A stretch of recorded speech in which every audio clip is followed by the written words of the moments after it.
sommaire de cette édition, une nouvelle campagne de sécurité routière pour protéger les cyclistes. Le département et la ville du Mans veulent sensibiliser les automobilistes et rappellent la distance minimum d'1,50 m pour dépasser un vélo sur les routes. Le parc d'attractions Papéard ouvre ses portes ce week-end et même si le nouveau manège Star n'est pas encore là, tout est prêt pour accueillir les plus jeunes.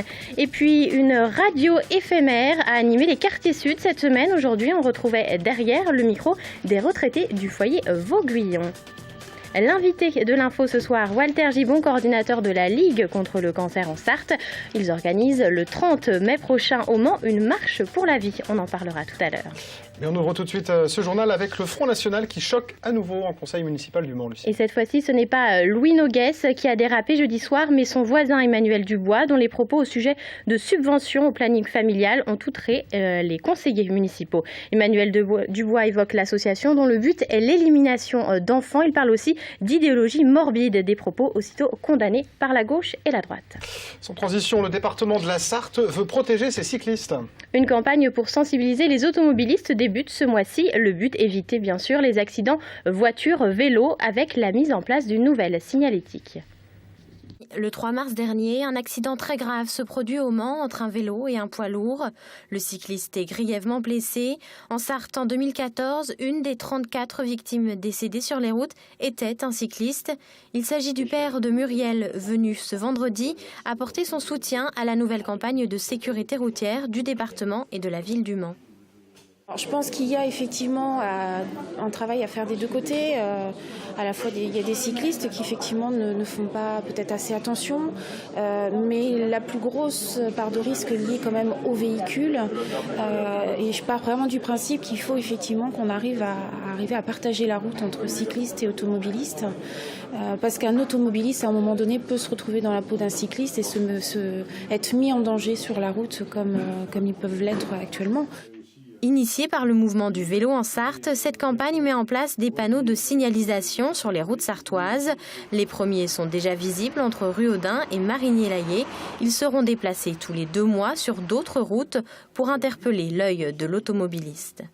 Un cycliste, il est tout nu, il n'a pas de carrosserie et que le code de la route, ça c'est vraiment une information, le code de la route dit qu'on doit doubler un cycliste ou 2 cyclistes à 1,50 m. Donc il faut garder cette distance de sécurité d'1,50 m en campagne et en ville 1 mètre. Et les professionnels du vélo défendent aussi cette sécurité. Présent ce matin, le cycliste Nicolas Hédé explique qu'il est aussi régulièrement frôlé par des voitures lors de ses entraînements sur les routes sartoises. 350 offres d'emploi à pourvoir en Sarthe cette semaine. Les employeurs rassemblés par Pôle emploi accueillaient toute la journée de jeudi des chômeurs venus en nombre. SNCF Banque Industrie au programme des domaines professionnels variés et des offres précises.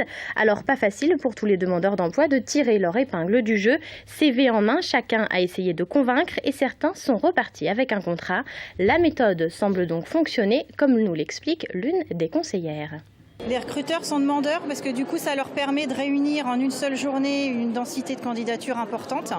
Et puis il y a le côté émulation, on vient parce qu'on a vu sur notre site ou sur une affiche qu'il y avait un poste qui nous intéressait. Le fait de venir sur un forum, ça permet de voir qu'il y a d'autres employeurs qui cherchent à peu près les mêmes profils et du coup ça permet d'avoir plus de chances de réintégrer le marché du travail.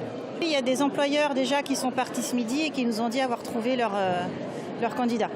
La Ligue contre le cancer se mobilise en Sarthe avec un événement inédit cette année. On en parle avec l'invité de l'info. Walter Gibbon, bonsoir. Bonsoir. Vous êtes le coordinateur de la Ligue contre le cancer ici en Sarthe. Alors vous organisez le 30 mai prochain une marche pour la vie, un nouvel événement parce qu'il y a encore besoin d'interpeller de nouveau les Français et les Sartois sur le cancer. Tout à fait, oui, on a encore de plus en plus de cas tous les ans, de nouveaux cas de cancer qui sont déclarés. Et en même temps, depuis longtemps sur le terrain, on était attendus, les gens nous faisaient la remarque régulièrement. Il n'y a pas d'événement en Sarthe spécifiquement organisé par la Ligue contre le cancer. Un événement qui permette de parler de la Ligue, d'expliquer les missions de la Ligue et évidemment de collecter des fonds pour la Ligue. Et parler de tout type de cancer aussi. Tout à fait, c'est ça. En fait, l'explication première, c'est que notamment chez la femme, on a une évolution qui est en train de se faire. Le cancer du poumon devient aujourd'hui un des cancers les plus ravageurs chez les femmes, contrairement à ce qui se passait il y a quelques années. Du coup, on a voulu sortir un petit peu des sentiers battus et parler de tous les cancers. L'idée de cette marche, c'est à la fois de mobiliser tout le monde contre tous les cancers, c'est d'inviter tous à se mobiliser, les familles, les groupes, les associations, que tous ceux qui se sentent concernés par la cause puissent venir marcher, marquer leur soutien aux malades et soutenir la Ligue et collecter des fonds. Voilà, sachant que ces fonds seront 100% reversés aux missions de la Ligue. Il n'y aura pas un centime de fonctionnement, ni pour la Ligue, ni pour l'organisation, sur les fonds qui nous seront versés par les gens qui participeront. Alors justement, ces gens qui veulent participer, que doivent-ils faire? Il faut s'inscrire à l'avance, comment ça se passe? Alors oui, nous allons vendre des tickets, normalement, si tout va bien, fin de semaine prochaine, on pourra commencer à acheter des tickets.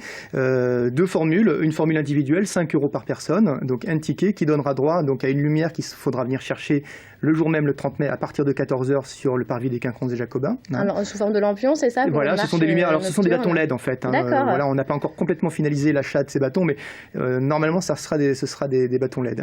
Et la deuxième formule, 14 € pour les familles. Donc, 2 bâtons LED pour 2 adultes et autant de petits, on appelle ça des goodies pour les enfants.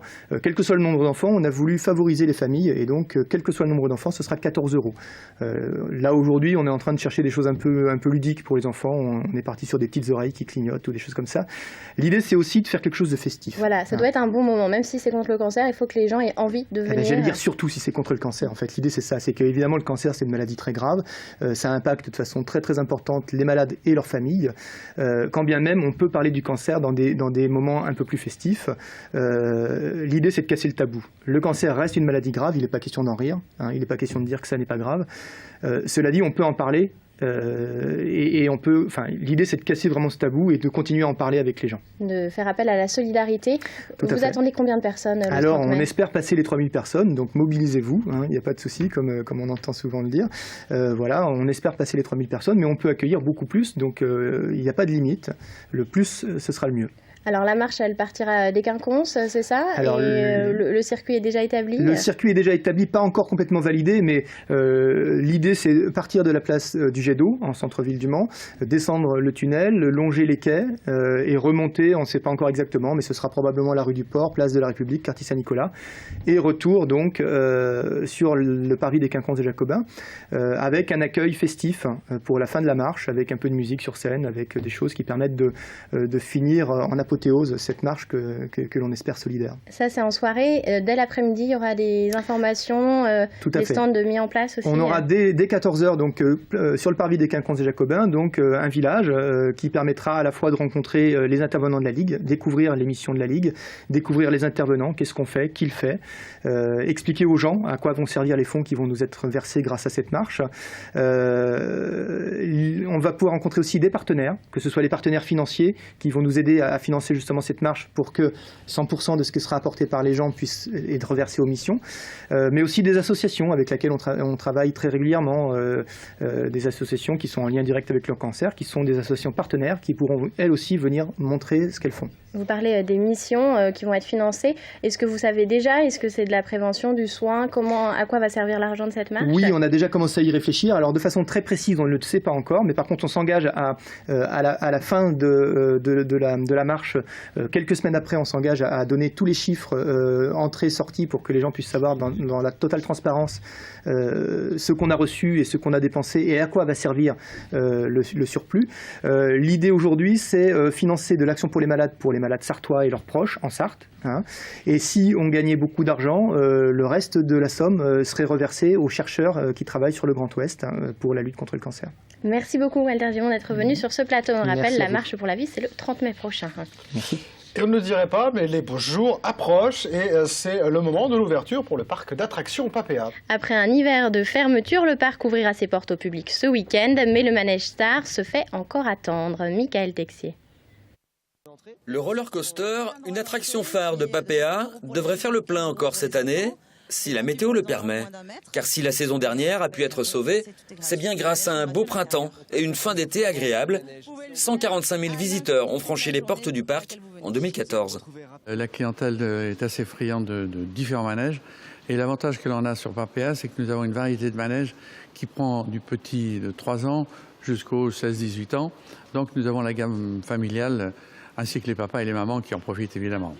80% des visiteurs sont sartois. Papéa vise plus loin. On a, avec notre nouveau manège, la possibilité de rayonner plus loin. C'est un grand manège, donc on fait de la communication plus loin. Le but, c'est de toucher des nouveaux clients sur les départements limitrophes et plus de clients en Sarthe. Les propriétaires misaient sur un manège à sensations, 15 mètres de haut, 37 de large. C'est un petit peu le style d'attraction qui nous manquait. Et on verra le résultat, le taux de satisfaction que l'on aura sur ce produit. Si ça fonctionne bien, en 2016, on s'arrangera pour encore faire quelque chose de plus nouveau. Problème, l'Apache, c'est le nom de ce nouveau manège et pour le moment, en Italie, pour des raisons administratives, il ne sera installé que d'ici 1 à 2 mois. Pour compenser, Papéa change son fusil d'épaule et organise pour son week-end d'ouverture une vaste chasse au trésor de Pâques. Et une radio éphémère a vu le jour pour la 2e année consécutive au centre social Ronceret-Glonnière. Toute la semaine, 250 personnes se sont succédées au micro pour représenter la diversité des quartiers sud et le vivre ensemble. Aujourd'hui, âgées de plus de 80 ans, les résidentes du foyer Vauguyon se sont prises au jeu. Laure Girard. Après 1 heure d'émission, elles ont toutes le sourire aux lèvres. Elles, les pensionnaires du foyer Vauguyon, invitées par l'équipe du centre social Ronceret-Glonnière à une émission de radio. Mes parents travaillaient et puis ils n'avaient pas beaucoup le temps de s'occuper de tout ça. Pour Suzanne, à 85 ans passés, c'était une première. Je suis étonnée. De quoi ? Eh bien, déjà de l'ambiance, de vous voir, se décontracter, c'est bien. Voilà. J'ai aimé, quoi. Et tout le monde était gentil. On a bien discuté de choses intéressantes. Je suis heureuse de parler, mais je suis émotionnée. C'est vrai, ça vous émeut? Pourquoi? Beaucoup de souvenirs. Et on est de retour sur 100% diversité, la radio qui donne la parole au quartier sud. Donner la parole à ceux qui l'ont rarement dans les médias, c'est l'un des objectifs de cette radio éphémère, 100% diversité. Classe du Collège des Roncerets, bénévoles d'associations et philosophes, ils se sont succédés toute la semaine à ces micros, au nom du vivre ensemble, et à chaque fois, c'est une expérience de vie. À l'origine, on devait faire qu'une émission. Sauf que quand elles ont beaucoup parlé du foyer et ce que ça leur a apporté. On a beaucoup tendance à croire que le foyer, c'est la fin de vie. Et en fait, non. Ce qu'elles disent, c'est que souvent, elles vivaient dans la solitude, ces personnes. Elles sont arrivées au foyer et là, elles ont retrouvé du collectif. Et du coup, pour certaines, elles disent même que ça leur a sauvé la vie dans le sens où elles avaient des envies suicidaires ou alors elles se laissaient aller. Et du coup, on s'est dit, on fait une 2e émission. Des échanges entre jeunes et moins jeunes afin de confronter les expériences. Au total, 250 personnes ont participé au projet durant la semaine. Des émissions à retrouver en podcast sur Internet. Et c'est la fin de cette édition, mais vos programmes continuent tout de suite.